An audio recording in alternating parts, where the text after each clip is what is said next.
हम सबको पता है कि इंडियन गवर्नमेंट यहाँ पे इंफ्रास्ट्रक्चर में कितना बुलिश है, और उसी रिलेटेड कुछ 2025 में मेगा प्रोजेक्ट जो है उसके बारे में हम बात करेंगे, जो कि है NICDC जो है इंडस्ट्रियल कॉरिडोर बनाना जा रही है यहाँ पे गवर्नमेंट, जिसका अराउंड बजट रहेगा 28,600 करोड़, जो कि बनने वाला है अराउंड 12 स्मार्ट सिटीज़ में। यहाँ पे और देखेंगे तो यहाँ पे PM गति शक्ति मास्टर प्लान, जो कि यहाँ पे अराउंड 44 सेंट्रल मिनिस्ट्रीज जो डिपार्टमेंट है यहाँ पे 36 स्टेट और यूनियन टेरिटरीज में यहाँ पे बनने जा रहा है। उसके साथ साथ में देखेंगे तो भारतमाला परियोजना प्रोजेक्ट वो भी है, अराउंड 38,000 किलोमीटर का नेशनल हाईवे जो है वो बनने जा रहा है। उसके साथ साथ देखेंगे तो डिजिटल हाईवे इनिशिएटिव, उसमें भी देखेंगे तो अराउंड 10,000 किलोमीटर के जो है वो यहाँ पे रोड लगने वाले हैं, और ऑप्टिक केबल इंफ्रास्ट्रक्चर जो है वो भी लगने वाला है। उसके साथ साथ western dedication freight corridor, Delhi to Mumbai expressway, air project, उसके साथ साथ Kondwa renewable energy park, high speed rail project and Vrindavan port, ये तो यहाँ पे देखेंगे तो वो सेंट्रल के प्रोजेक्ट है। इसके अलावा बहुत सारे स्टेट भी यहाँ पे इनिशिएटिव कर रहे हैं कि उनका इंफ्रास्ट्रक्चर जो है वो यहाँ पे इन्हांस कर सके। बिकॉज अब क्या होता है ना, जब अपना इंफ्रास्ट्रक्चर यहाँ पे डेवलप होता है तो वैसे ही इकोनॉमी को बहुत बड़ा बूस्ट मिलता है, बिकॉज ऑफ कनेक्टिविटी बढ़ जाती है। सो नमस्ते दोस्तों, मैं स्वागत करता हूँ आपका संदीप औटी ग्रोइंग कम्युनिटी में। आज की वीडियो में देखेंगे एक ऐसे स्मॉल कैप के बारे में जो कि यहाँ पे इंफ्रा में बहुत बड़ा यहाँ पे जो है वो ग्रोथ दिखा रहा है। उसके साथ साथ उसका मार्केट कैप भी छोटा है, और उसके साथ साथ देखें तो वो एक यहाँ पे डिसेंट प्लेयर बन के निकल आता है। इन सभी के बारे में चर्चा करेंगे, लेकिन जैसे कि हम हमेशा कहते हैं लर्निंग है तो ही अर्निंग है। चलिए कुछ नया सीखते हैं। दोस्तों इस कंपनी के बिजनेस की बात की जाए तो ये कंपनी जो है वो रोड और रेलवेज दोनों की इंफ्रास्ट्रक्चर ऊपर काम करती है। मतलब ये ब्रिजेस बनाना, रोड बनाना, जैसे कि हम यहाँ पे देख सकते हैं रोड, ब्रिजेस, हाईवे, यहाँ पे construction of the rail over the bridges, road over the bridges and multilane highways बनाने का काम करती है। उसके साथ साथ रेलवे के जो ट्रैक्स होते हैं वो भी कंपनी बनाती है। उसके साथ साथ स्टील के जो ब्रिजेस होते हैं, मतलब यहाँ पे सीमेंट के bridges as well as steel के ब्रिजेस वो भी बनाती है। उसके साथ साथ industrial construction of the railway sliding, merry go round, railway road, ये भी बनाती है। और उसके साथ साथ मेट्रो का जो काम रहता है वो भी यहाँ पे कंपनी जो है वो करती हुई दिख रही है। यहाँ पे देखेंगे तो मेट्रो वर्क में देखेंगे तो कंपनी जो है अंडरटेक करती है construction the metro rail lines along with the design and infrastructure stations.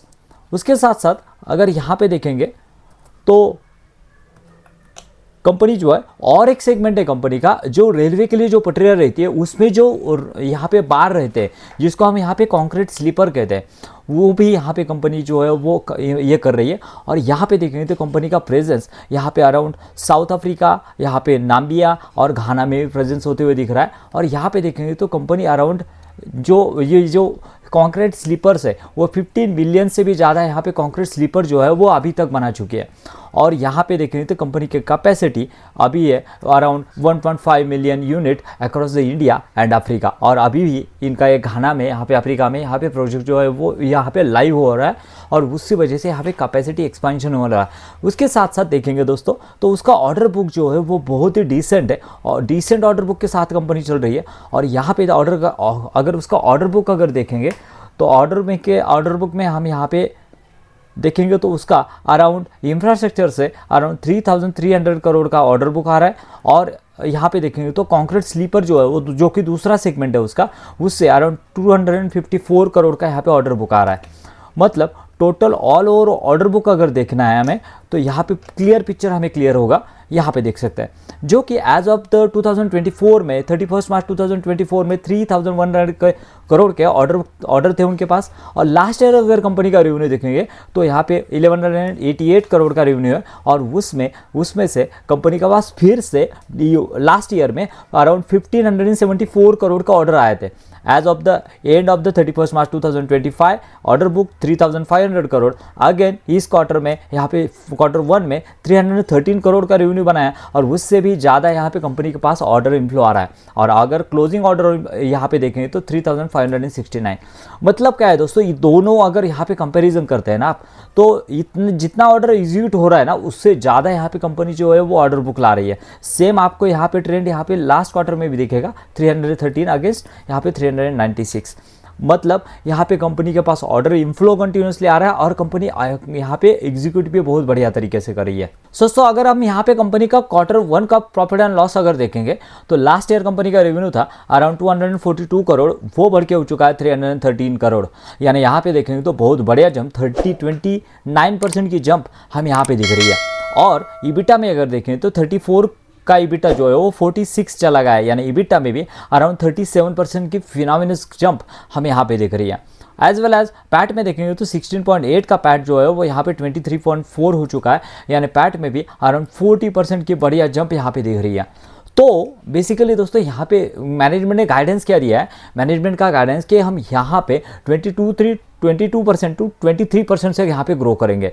लेकिन यहाँ पे अगर देखेंगे तो यहाँ पे इस क्वार्टर में 29% की जंप है। मतलब उनको अगर यहाँ पे 1450 करोड़ का अगर यहाँ पे रेवेन्यू बनाना है तो ऑलरेडी यहाँ पे अच्छा खासा यहाँ पे 20 to 25% का रेवेन्यू अभी Q1 में उन्होंने बनाया है, पहली बात। और उनका कहना है कि यहाँ पे हम FY 26 और 27 यानी अगले फिजिकल में यहाँ पे हम देख रहे हैं कि 2000 करोड़ का यहाँ पे रेवेन्यू जो है वो बनाने का टारगेट कर रहा है। मतलब क्या है दोस्तों, यहाँ पे इस ईयर में देखेंगे तो 1188, वहाँ से 1450 और वहाँ से 2000 करोड़ का यहाँ पे रेवेन्यू का कंपनी का गाइडलाइन है। और उसके साथ साथ एक इम्पॉर्टेंट बात है, उसी से रिलेटेड कंपनी जो है वो यहाँ पे अलाइन होती हुई दिख रही है बिकॉज ऑफ उसके ऑर्डर बुक। वहाँ पे अगर देखेंगे तो 3 ईयर्स के यहाँ पे ऑर्डर बुक की फिजिबिलिटी हमें देखने को मिलती है। मतलब 1200 करोड़ के अगर यहाँ पे आपके पास रेवेन्यू है FY 25 के, तो उससे अराउंड 3 टाइम्स के यहाँ पे ऑर्डर बुक उसके पास है।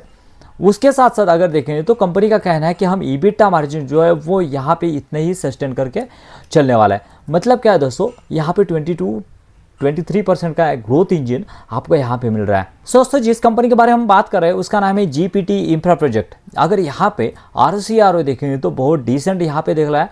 उसके साथ साथ यहाँ पे वैल्यूएशन के बारे में बात करेंगे ना, तो पेग रेशियो जस्ट ओनली 16.9 का है और इंडस्ट्री का पी अगर देखें तो 21.2 का है और यानी पेग रेशियो जस्ट ओनली 0.34% का है। यानी अगर यहाँ पे अगर पी आपको ये अगर जस्ट ओनली 16 दिखेगा, लेकिन अगर उसका फॉरवर्ड पी अगर देखते हैं ना तो फॉरवर्ड पी अगर हम देखेंगे तो वो तो और भी डिसेंट या फिर लुक्रेटिव लगेगा। उसके बारे में हम आगे बात करेंगे। उसके बाद में दोस्तों कैश फ्लो अगर देखेंगे तो कंपनी क्या कैश रिच कंपनी, और कंपनी का कहना है कि हम जो भी डेवलपमेंट करेंगे ना वो यहाँ पे इंटरनल एक्रोल से करेंगे। मतलब यहाँ पे कंपनी के ऊपर ज़्यादा कर्जा बढ़ने वाला नहीं है बिकॉज ऑफ ऑलरेडी कंपनी के पास इनफ कैश है। उसके साथ साथ अगर देखें तो कंपनी का यहाँ पे प्रोमोटर होल्डिंग अराउंड 69%, यहाँ पे FIS 3.55% और DIS 7.51 और यहाँ पे पब्लिक भी अराउंड 19%, 20% पे यहाँ पे पब्लिक है। और इसमें अगर देखेंगे तो 4% जो है वो यहाँ पे देखेंगे तो इंस्टीट्यूशन इन्वेस्टमेंट दिखेगा। मतलब क्या है दोस्तों, 85% यहाँ पे स्टेक जो है वो स्ट्रॉन्ग हैंड में यहाँ पे होते हुए दिख रहा है। दोस्तों अब बात करते हैं कि किस तरह की डील यहाँ पे बनती है। देखिए लास्ट ईयर जो रेवेन्यू बनाया था कंपनी ने 1188 और उसके ऊपर पैड बनाया था 74 का, और यहाँ पे देखेंगे तो 6.23% के यहाँ पे मार्जिन थे और उसका मार्केट कैप जो है वो अभी 1464 और अभी जो है वो पैकेज निकल गया था अराउंड 18 का। लेकिन कंपनी का क्या कहना है, हम यहाँ पे 22-23% से यहाँ पे ग्रो करेंगे। और अगर देखेंगे TTM में जो है वो यहाँ पे देखेंगे तो यहाँ पे 23% से अगर कंपनी ग्रो करती है तो उसका जो रेवेन्यू बन जाएगा 1461। और उसका अगर देखेंगे तो कंपनी ने अभी कितना बनाया, अभी इस क्वार्टर में अराउंड 330 का रेवेन्यू जो है 313 करोड़ का यहाँ पे कंपनी ने अभी रेवेन्यू जो है वो ऑलरेडी बनाया हुआ है। यहाँ पे देख सकते हैं 313 अगर यहाँ पे देखते हैं तो 21% तो यहाँ पे कंपनी ने ऑलरेडी यहाँ पे किया है। और कंपनी क्या कह रहा था, जनरली Q3 और Q4 जो है वो बेस्ट रहता है। और इस हिसाब से अगर देखें तो पैकेज जो है वो निकल के आता है जस्ट ओनली 15 का। यानी यहाँ पे अगर आपको यहाँ पे 22 to 23% का इंजन अगर 15% से मिल रहा है, 15 के यहाँ पे पैकेज पे मिल रहा है, I think this is the decent deal. लेकिन यहाँ पे प्रोमोटर की होल्डिंग कुछ यहाँ पे जो है वो प्लेज वो देखना जरूरी है, वो कम करते हैं क्या। उसके साथ साथ यहाँ पे कंपनी का ऑर्डर बुक यहाँ पे कंटिन्यू रहता है क्या, इन सभी के बारे में यहाँ पे हम यहाँ पे अपडेट करते रहेंगे। इसलिए चैनल को सब्सक्राइब कीजिए। मिलते हैं नए वीडियो में। Thank you very much.